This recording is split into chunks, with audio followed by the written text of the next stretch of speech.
Right now, we've got a short video that Astrid Werkmeister has prepared for COP26. It includes a cartoon version of Astrid, just saying. Over to you, Astrid. Well, I don't know if it's really a short video, but it's a video. It's about 20 minutes long, and I hope you will enjoy it. I think I forgot something very important while sharing my screen, and that is to share the sound. Okay, we got it. Excellent. Going back there, and I closed it. There we go. Enjoy.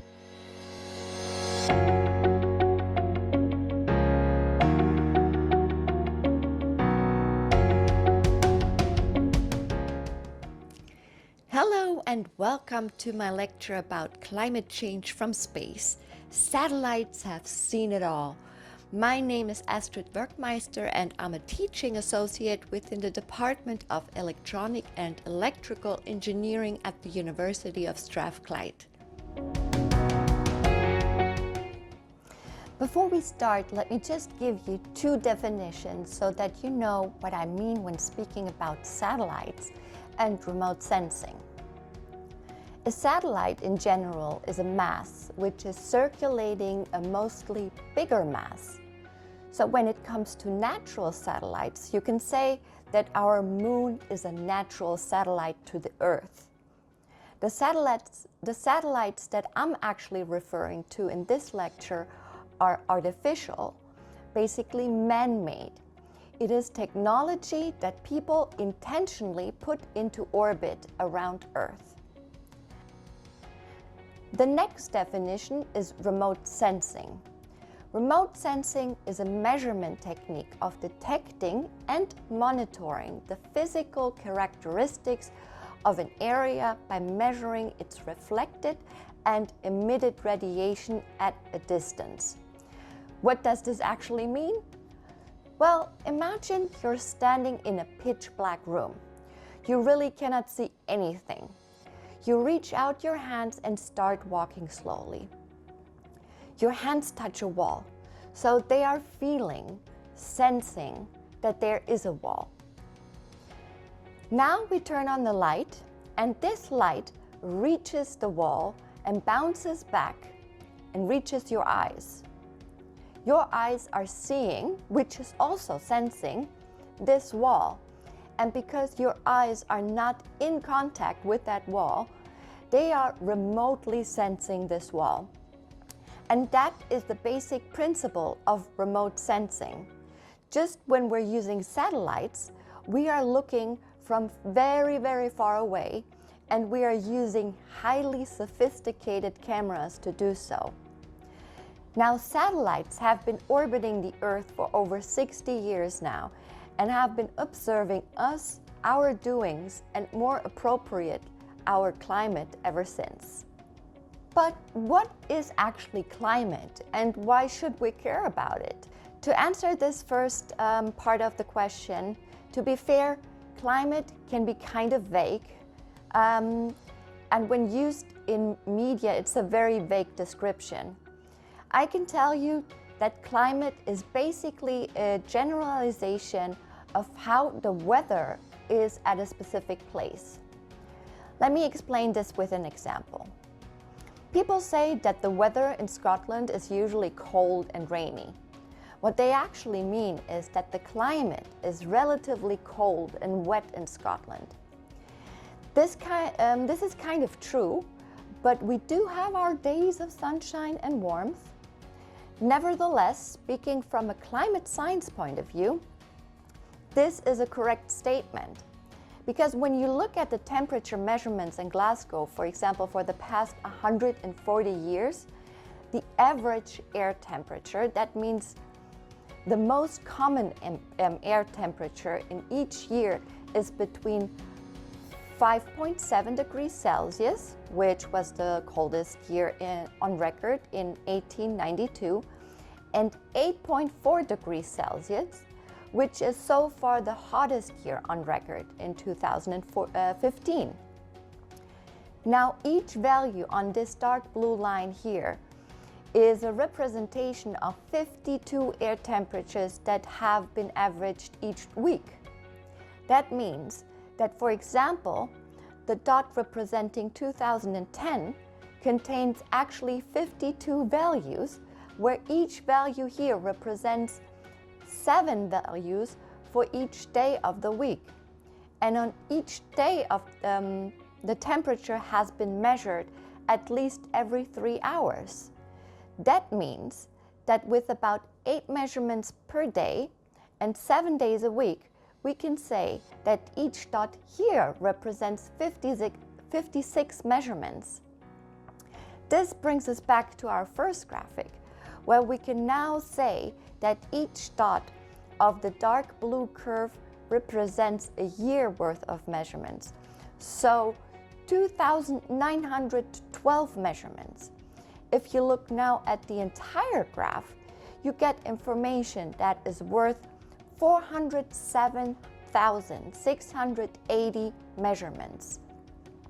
So, climate is the average of many measurements of the atmospheric properties taken over at least the past 30 years.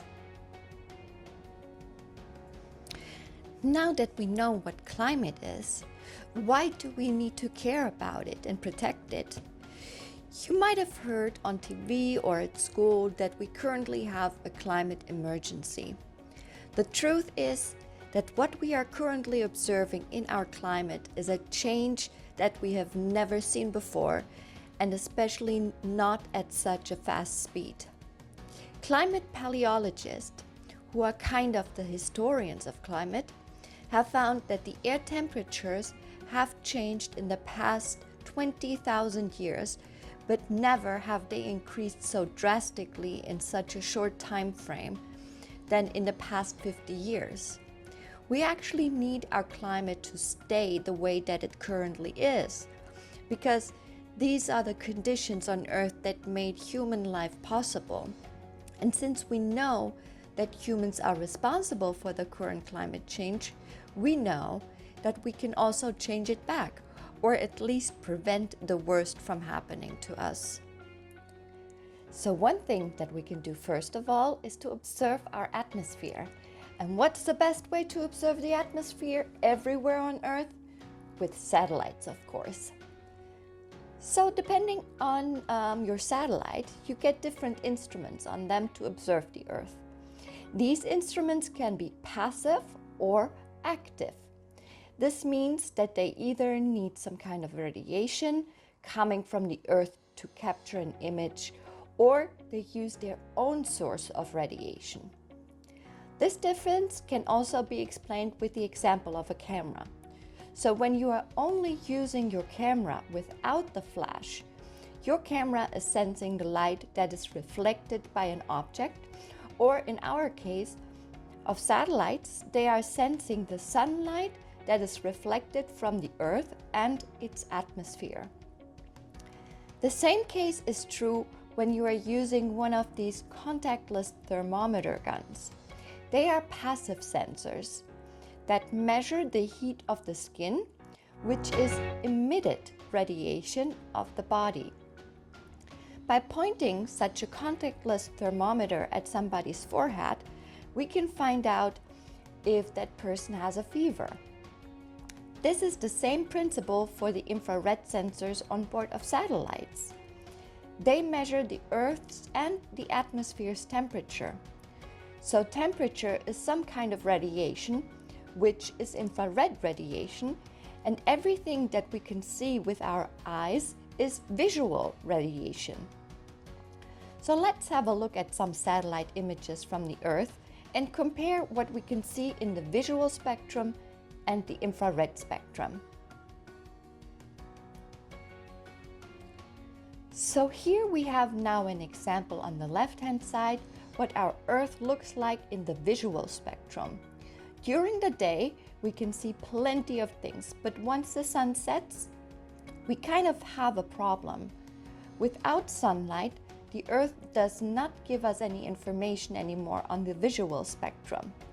Thank God that we also have our infrared sensors on board, because they are continuing to detect infrared information, because the Earth and its atmosphere continue re-emitting infrared radiation even after sunset. This is why we still get information that you see here on the right-hand side.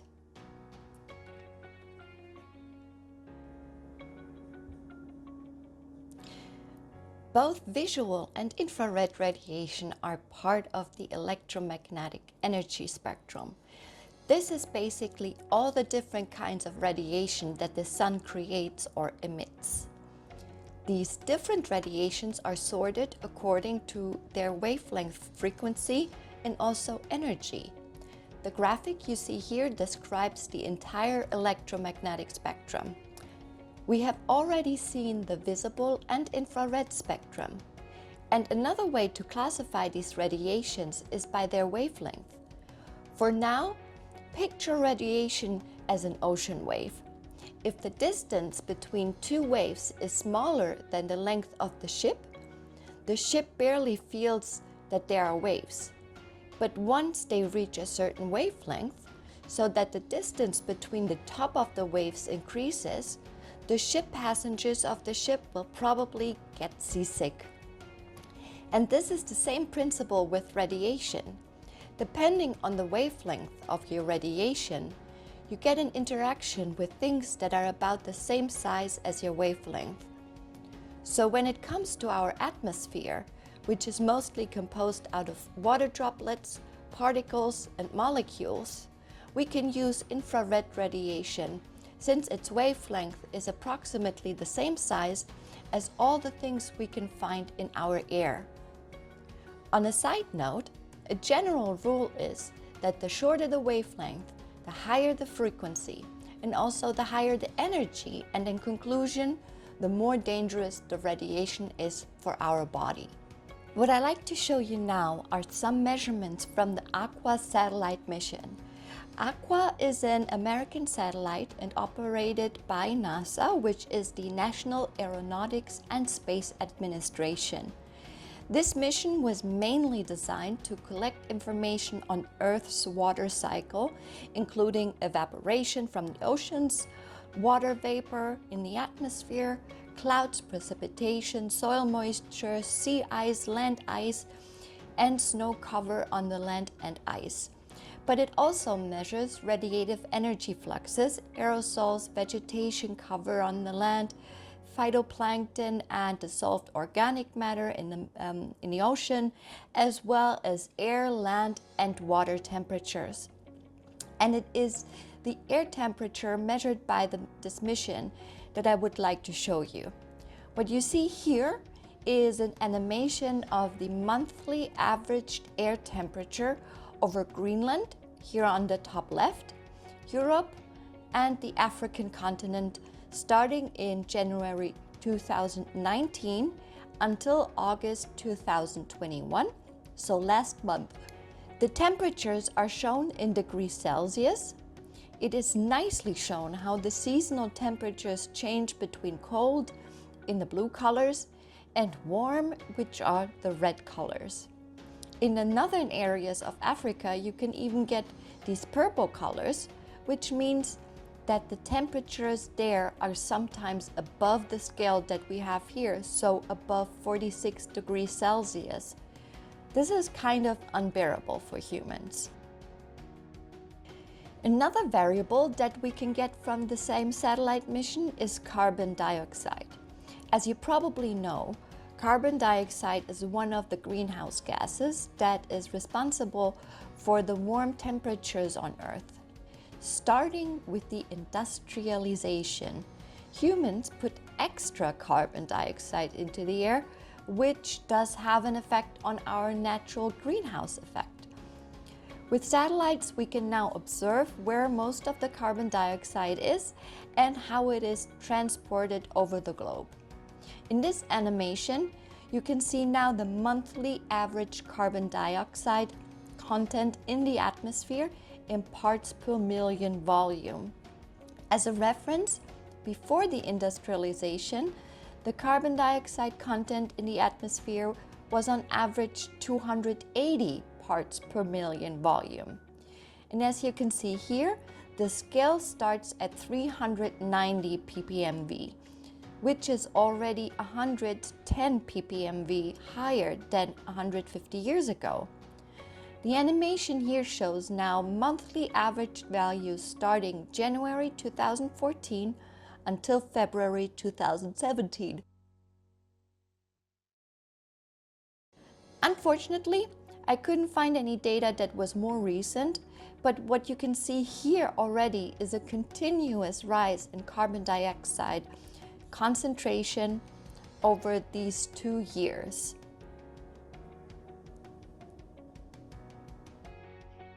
When it comes to climate change, we are not only talking about the average weather data from satellites or any other ground measurement, we are also talking about extreme events or long-term events.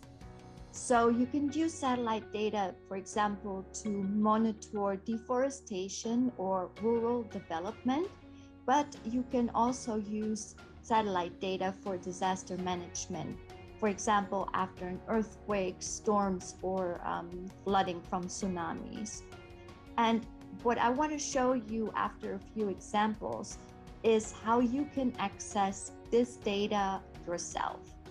So the first example I want to show you is the deforestation, so the loss of forest in the years 2001 to 2018 in Brazil. And what you see in this video is the extent of forest loss over these years. And you see that a large area of of Southern America has an increase of forest loss over these years. Another application that I would like to show you is this example of an area in Louisiana in the USA before Hurricane Ida hit in 2021. And what you see here is a little port as well as some houses in a canal. And after the hurricane hit, most of the area was flooded, and the port that we've seen in the before image is basically gone, and the houses are flooded. So a way that satellite images are used is to identify whether roads and bridges and other constructions are still intact, so that they can be used by emergency services on the ground to access the areas where the help is needed the most, and whether to decide to use aerial services like helicopters or planes, whether they can land there, and see what would be the safest way to access an area where help is needed. Here are now some links that will help you to access satellite data directly. The first two links are toolboxes which help you to visualize the satellite data. So the EO browser by the Sentinel Hub is a very nice tool which kind of works like Google Maps, and the NASA Earth Data Visualization tool works a little bit like Photoshop.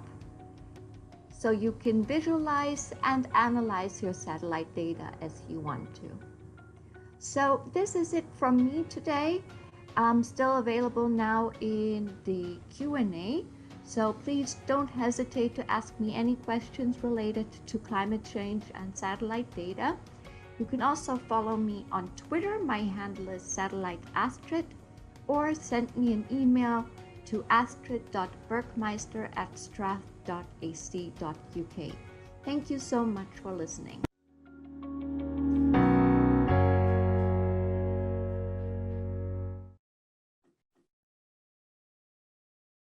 Thank you, Astrid.